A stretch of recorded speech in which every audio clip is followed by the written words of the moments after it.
Hi everyone and welcome to today's world affairs. और आज का जो हमारा टॉपिक है वो इंडिया और चाइना को लेकर के ही है कि जैसा कि आप देखेंगे इस बार भारत कहीं ना कहीं इस बार पूरी तरीके से मन बना चुका है कि वो चाइना को बहुत ज्यादा हावी नहीं होने देंगे। इस वजह से आप देखोगे ऑलरेडी BYD नामक जो इलेक्ट्रिक व्हीकल कंपनी जो भारत में आना चाहती थी निवेश करने के लिए, भारत ने साफ साफ मना कर दिया है। और अब यहाँ पर उस डिसीजन के बाद में लैपटॉप्स और टैबलेट्स जो भी हम कंप्यूटर्स वगैरह इंपोर्ट करते थे चाइना से, उसको लेकर के भी भारत सरकार ने साफ साफ मना कर दिया है कि भारत अब उनसे इंपोर्ट नहीं करेगा। मतलब बैन तो नहीं है लेकिन रेस्ट्रिक्शंस लगा दिया गया है। तो इसी चीज को हम इस वीडियो में जानेंगे। वीडियो काफी इंटरेस्टिंग इंफॉर्मेटिव रहने वाला है, तो प्लीज वीडियो को पूरा देखिएगा और पसंद आए तो लाइक शेयर और सब्सक्राइब भी करिएगा।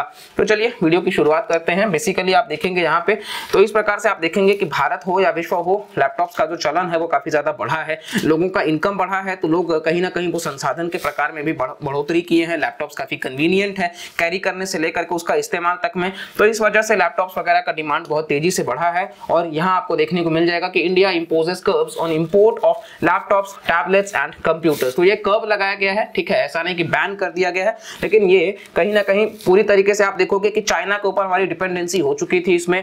तो जो भी मतलब भारत ये बहुत ज्यादा जो डिमांड कर रहे थे, वो जो हम खरीद रहे थे, वो डायरेक्टली इनडायरेक्टली पैसा चाइना को जा रहा था।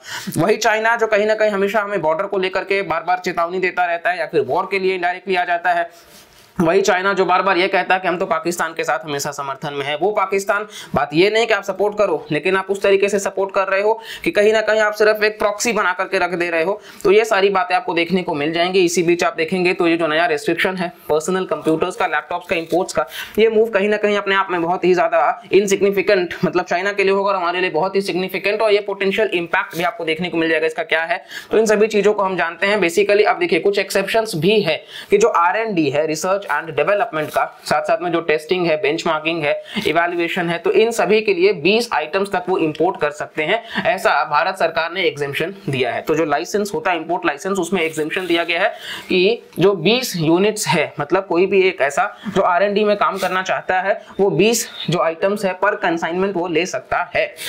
और ये जो कंडीशन है आप देखेंगे बेसिकली अलाउ किया गया है only for the stated purposes and not for sale, मतलब कि उस सिर्फ पर्पस के लिए, ऐसा नहीं कि आप उसको खरीद करके आप फर्दर बेचोगे, तो ये चीजें नहीं होनी चाहिए, ऐसा साफ साफ इसमें मेंशन किया गया है।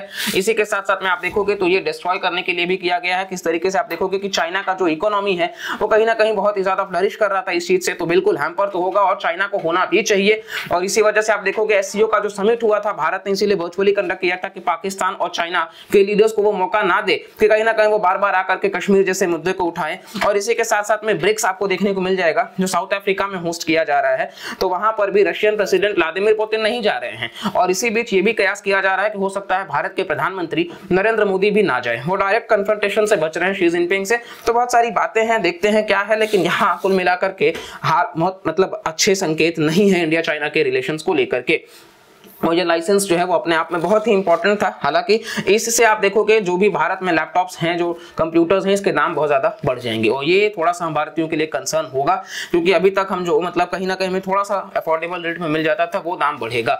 और इसकी वजह से इंपोर्ट वगैरह जो है वो आप देखोगे कि पिछले कई सालों में आपको देखने को मिल जाएगा हमारा इंपोर्ट 4.73 बिलियन से बढ़ करके लगभग 7 बिलियन के आसपास पहुंच चुका था, जो कि 4 to 7% ओवरऑल इंपोर्ट्स बढ़ा था। इसी के साथ साथ में आप देखोगे तो ये आपको देखने को मिल जाएगा कि इस प्रकार से सिर्फ चाइना से हमारा इंपोर्ट कितना ज्यादा है, कि किस तरीके से ये ministry of commerce and industry का डेटा है कि चाइना से सिर्फ हम इंपोर्ट इतने ज्यादा का कर लेते हैं।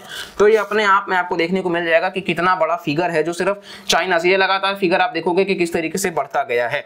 तो ये साथ साथ आप देखेंगे अब ये जो इंपोर्ट करना होता था, ये मैकबुक वगैरह हर चीज़ों पे दाम बढ़ोतरी हमने इसके बारे में देख लिया है। और कहीं ना कहीं अब हो सकता है बाकी भी सेक्टर में आएंगे, जो डोमेस्टिक हमारे हैं मैन्युफैक्चरर्स, उनको भी बढ़ावा दिया जाएगा। समय लगेगा, चीज़ों को बनाना होगा, लेकिन ऑब्वियसली ये बहुत बोल्ड डिसीजन है, वो लेने की जरूरत थी नेशनलिज्म के नाम पे। और हम ये नहीं बोल रहे हैं कि नहीं, आपको हर चीज में इसके लिए थोड़ा थोड़ा करके आगे बढ़ना होगा। ऑल टुगेदर तो आप इन चीजों को नहीं कर सकते हो कि कंप्लीटली बैन कर दो, लेकिन हमें इस बात को समझना होगा कि कहीं ना कहीं हम प्रोडक्शन लिंक्ड इंसेंटिव स्कीम जो चलाए हैं उसके तहत हम इंपोर्ट वगैरह बहुत ज्यादा जो करते हैं इलेक्ट्रॉनिक डिवाइसेस, उसको कम करें ताकि हम मैन्युफैक्चरिंग को बढ़ावा दे सके, लोकल जो मैन्युफैक्चरर्स हैं उनको हम बढ़ावा दे सके।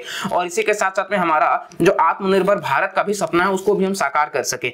तो इसी उम्मीद के साथ में कहीं ना कहीं बिल्कुल इस स्टेप को लिया गया है। आगे भी जो भी होता रहेगा, क्योंकि अभी ये लगातार ऐसे डिसीजंस लिए जा रहे हैं जिससे चाइना को कहीं ना कहीं चोट पहुंचाया जा सके। और इसी के साथ साथ में आप देखेंगे ये पूरा का पूरा वर्ल्ड मैप में भी जहां पे भारत चाइना आप देख सकते हैं किस तरीके से है। और ओवरऑल ये हमारा पूरा आज के इस वीडियो से था। वीडियो काफी इंटरेस्टिंग रहा होगा तो प्लीज लाइक शेयर और सब्सक्राइब करिएगा। और आई होप कि आपको हम जो मैसेज है वो कन्वे कर पाए होंगे। तो अगर आपको समझ आया होगा तो प्लीज बस चैनल को सब्सक्राइब करके रखिए और जुड़े रहिए हमारे चैनल से। मिलते हैं अगले वीडियो में, तब तक के लिए bye bye, take care and जय हिंद।